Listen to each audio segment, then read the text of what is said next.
9 months. That is the gap between the date Hong Kong's carried interest bill already taxes from and the date Singapore's promised exemption even begins. On the 19th of August, the Monetary Authority of Singapore told fund managers an exemption is coming, and every headline I read treated it as an answer to Hong Kong. Hong Kong's answer had already been gazetted on the 12th of June, with that retrospective date written into its own text. Hong Kong has a bill number and Singapore has a paragraph. This film is about why those two things do not discount the same way.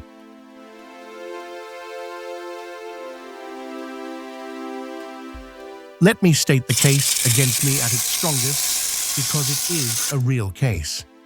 The Monetary Authority of Singapore announced 3 measures in a single release: a tax exemption on fund managers' profit-related returns, a hedge fund co-investment program, and a revised immigration track counting performance pay toward the salary bar for senior professionals, capital and tax, and people all moved in one afternoon.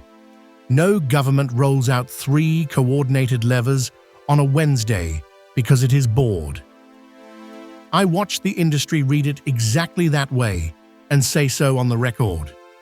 The Asia-Pacific co-head of AEMA said that 2 of Asia's financial centers are going all in on backing our industry in a big way in the same season.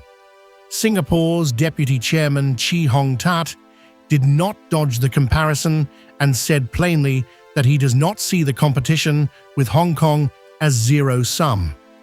Asset management is 15% of Singapore's financial sector output and 13% of its employment, and it has grown 7.5% a year for 5 straight years. The strongest lever in that release is not a tax rate at all. The hedge fund investment program has the authority co-investing directly alongside managers who commit to building or expanding a Singapore presence. That's a check landing the moment a firm signs up instead of a deduction due 18 months out at a budget speech. And on that program, the release says only that more details will be shared when ready. No size and no structure and no vintage. Biggest lever and least detail. One trade publication put a wider read on it and reported that Singapore's changes could ultimately apply to a wider group of investment professionals than Hong Kong's. Read the sourcing on that carefully, because the sourcing is the whole story. It's people familiar with the plans describing eventual generosity, while the same article notes that the authority has not disclosed the program's size or the tax measure's cost and scope. That is a claim about what the paperwork will eventually say, and not a claim about what it says today. One flag before I go any further, because it cuts against the way this film is framed. I don't think the consensus is wrong about the intent. Singapore has moved, and it has moved deliberately, and the money and the jobs sitting behind that decision are real. What I think the consensus has wrong is the clock. And the clock is the only part of this a general partner can actually price this quarter.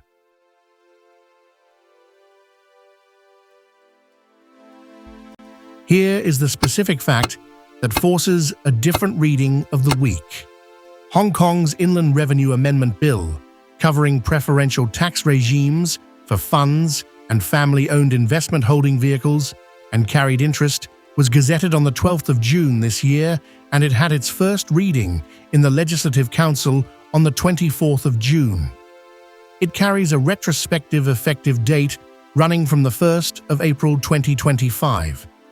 Carry earned by a qualifying Hong Kong fund, since that date is already inside the intended scope, once the bill clears its remaining readings. Now read Singapore's equivalent straight from paragraph 4 of its own release. The exemption is expected to take effect from the year of assessment 2027, and further details will be announced at Budget 2027. No rate, no bill, no draft clause. What exists today is a stated intention that some share of fund manager profit will be exempt contingent on economic substance requirements, including minimum headcount, with the details still to come. There's nothing there to book yet. I should be precise about what gazetted actually is, because the word carries a lot of weight here. It's Hong Kong's formal publication step, and it turns a policy intention into a real numbered legal text open to public scrutiny. A policy statement never gets that treatment. Neither gazetted nor first reading is passage, and I'm not going to pretend otherwise. Both are further along than anything Singapore has published, because Singapore has published nothing. So I ran the two effective dates side by side, using each side's own convention. Hong Kong's is the 1st of April 2025, and it is drafted into the bill's text. Singapore's preceding year assessment rule means that year of assessment 2027, taxes income earned in calendar, year 2026, which puts its own effective start somewhere around the 1st of January 2026. That's a 9-month gap in effective date sitting on top of one entire stage of legislative process Singapore has not reached.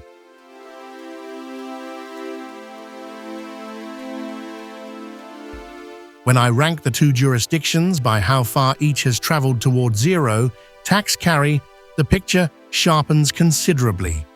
Hong Kong's base regime has been law since 2021. The Inland Revenue Amendment Ordinance covering tax concessions for carried interest was enacted on the 7th of May that year, and it set a 0% profits tax rate on qualifying carried interest retroactive to income accrued from the 1st of April 2020. That is 5 years of standing law, which Hong Kong's own legal commentary calls underutilized and impractical due to its narrow scope and administrative complexity.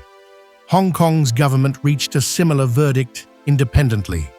Its consultation paper of November 2024 proposed widening the regime and cited the certification process and the administrative burden as the reasons the concession had not been widely adopted.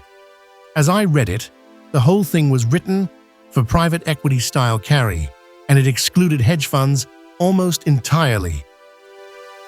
What I think the new bill repairs is far more mechanical than widening a definition. The old regime required carried interest to be paid through the qualifying person and required it to be tied to a hurdle rate written into the fund's own constitutive documents, and it also required a certification step at the Hong Kong Monetary Authority. 3 specific administrative locks, and the 2026 bill deletes all 3 by name, while letting carried interest flow through a carry vehicle or a personal investment entity instead. A hurdle rate is a private equity construct, and that is the whole of the problem. The general partner earns nothing until the fund clears a stated return and then takes its cut above it. Most hedge funds don't run that structure at all. They run high watermarks against a net asset value that resets monthly with no single disposal event to hang a test on, so a test shaped for private equity had nowhere to attach, and it never did. Singapore never had a zero-rate carry mechanism, and it's worth being exact about why. Sections 13(o) and 13(u) exempt the fund vehicle's specified income from designated investments, and they say nothing whatsoever about what the fund manager earns. A manager's own performance fee has always been ordinary income taxed at up to 24%, personally above 1 million Singapore dollars. And running the same money through a management company instead meets the financial sector incentives concessionary 10% corporate rate. That 10% is conditional on a capital market services license and on minimum staffing and on at least 250 million Singapore dollars under management. Not every manager qualifies. Budget 2025, then layered an enhanced 5% tier on top for a manager whose own firm lists on the Singapore Exchange, which tells me the authority already knew 10% was not pulling its weight against Hong Kong's 0, 24, and then 10, and then 5. It has never once been 0.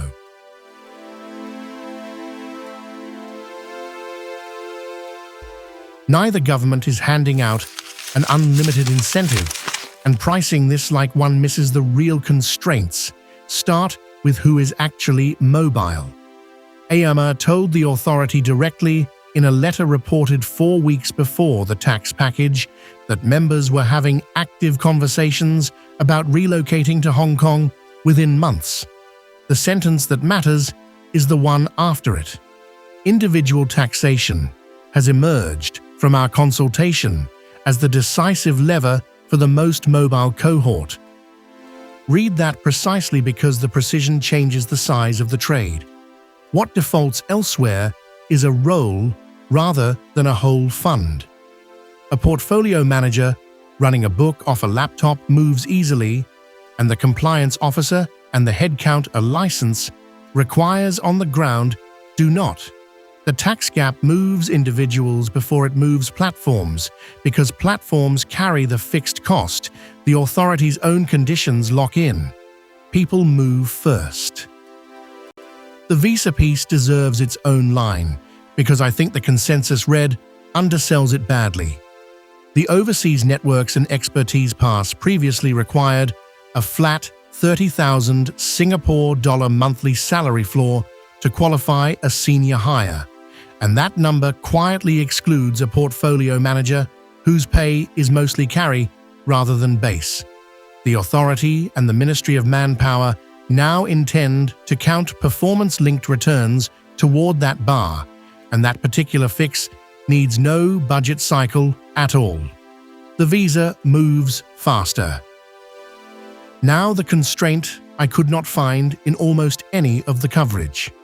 Since July 2023, every fund approved under 13O or 13U has had to hold at least 10% of its assets under management or 10 million Singapore dollars, whichever is lower in Singapore-based investments at all times. Funds approved before that date are likely grandfathered. A manager chasing Hong Kong's 0 rate has to unwind a locked domestic book first and then clear every staffing and spending test already stacked on top. Hong Kong's own widening is not unlimited either. The bill caps precious metals at 20% of a qualifying portfolio and commodities at 15% of trade volume, and it sets an economic substance floor of 2 employees and 2 million Hong Kong dollars of annual spend. I would not call either gate fully open. On the co-investment check, the authority's only comparable vehicle sets the ceiling. The Equity Market Development Program launched at 5 billion Singapore dollars and expanded to 6.5 billion, and placed money with just 9 managers across 2 tranches in 18 months. That program funds equity managers and not hedge funds, so it is a floor on capacity and not a forecast. It's also the only precedent the authority has set for how fast this kind of program actually deploys. On that floor, I would size the hedge fund version as a scheme for a handful of anchor names rather than the broad base this week's headlines describe. 9 managers in 18 months is the number to carry into the rest of this. Singapore's own carry exemption compounds the same problem before it has even been drafted, and it applies only to funds already qualifying under sections 13D or 13O or 13OA or 13U or 13V of the Income Tax Act. So it rides on 5 vehicle schemes, each already gated by its own asset floor and staffing minimum and spending test. This isn't freestanding manager relief. Every capacity constraint built into fund eligibility becomes a constraint on the new carry break.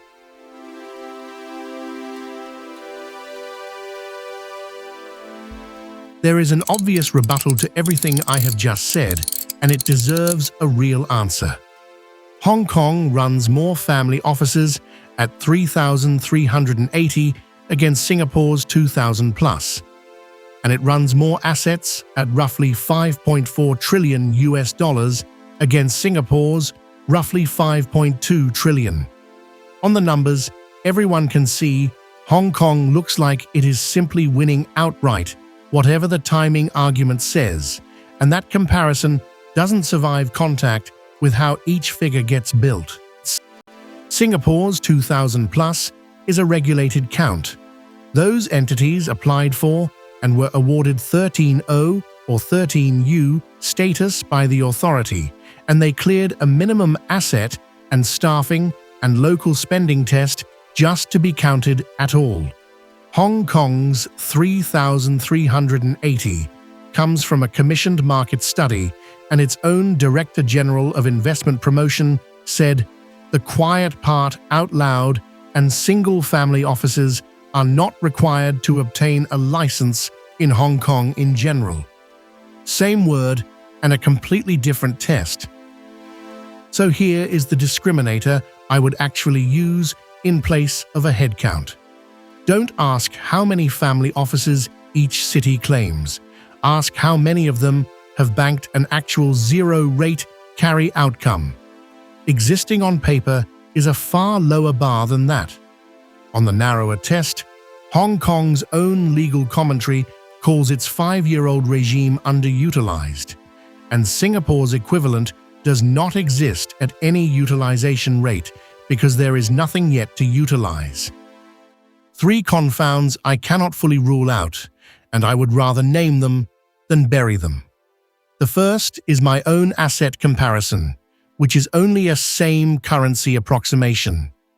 The Hong Kong figure is a headline, total spanning asset management and fund advisory and private banking and trusts, and I cannot confirm it maps cleanly onto Singapore's, and that foreign exchange adjusted gap of about 4% is a rough parity useful for direction. I would not trade the spread on it. The second cuts against both cities equally. Fast incentive-driven inflows carry a screening cost. The growth numbers never show. In late 2025, the authority revoked tax incentives for 2 single-family offices linked to individuals sanctioned over Cambodia's Prince Group and an alleged pig butchering scam operation, and it named neither entity. Singapore has already paid that cost once, and I would hold Hong Kong to the same test.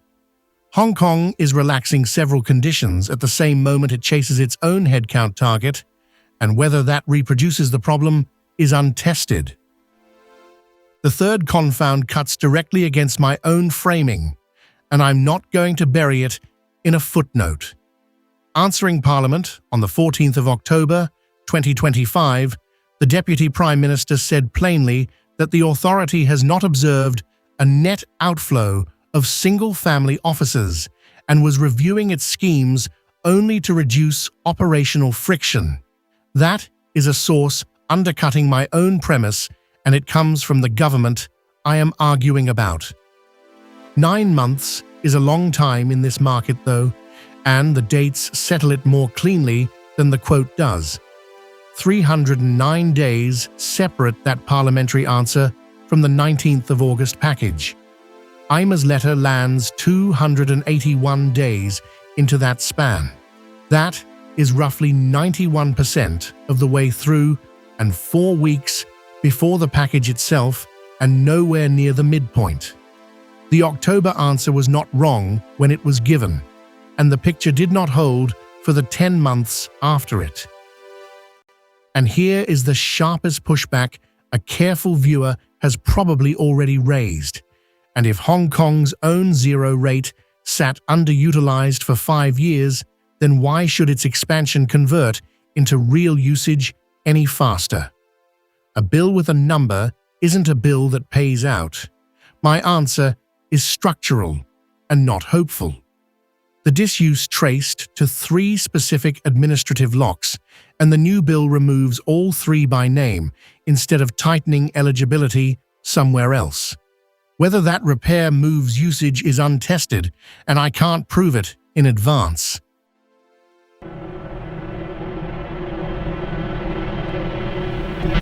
My falsifier isn't abstract, and it's 2 specific public resolvable events. The first is Hong Kong's Legislative Council completing second and third reading on this bill. That clock moved while I was writing. The Bills Committee finished its clause-by-clause examination, and by the 12th of August, the Financial Services and the Treasury Bureau was targeting the resumed second reading debate within the second half of this year. Passage inside this year is still not guaranteed. The second is Singapore's budget in February. If the Ministry of Finance delivers a rate at or below Hong Kong's zero, with conditions no tighter than today's release describes, and it lands on the February timeline, then my certainty gap argument is dead. A manager who simply waited would have been rewarded for waiting. That's the whole bet, and I would rather state it that way than hedge it. If you take one thing from this film, take the 9 months. That is the gap between a Hong Kong effective date already drafted into a bill and a Singapore effective date that begins with a budget speech nobody has given yet. The mechanism is legislative stage rather than tax rate, and stage is the thing that prices today. And here is what would prove me wrong on the record. Budget 2027, landing on schedule with a rate at or below zero and no narrower conditions than the release already describes. So don't price Singapore's exemption yet, because there's nothing there to price. Underwrite Hong Kong's bill as likely to pass close to its gazetted form and hold that as a probability-weighted bet until third reading actually happens. The only asymmetry that prices cleanly today is time rather than tax. And here is the question I actually want answered. If you had to book a new carried interest structure this quarter, would you underwrite Hong Kong's bill ahead of its third reading, or wait on a Singapore budget that does not have a rate in it yet?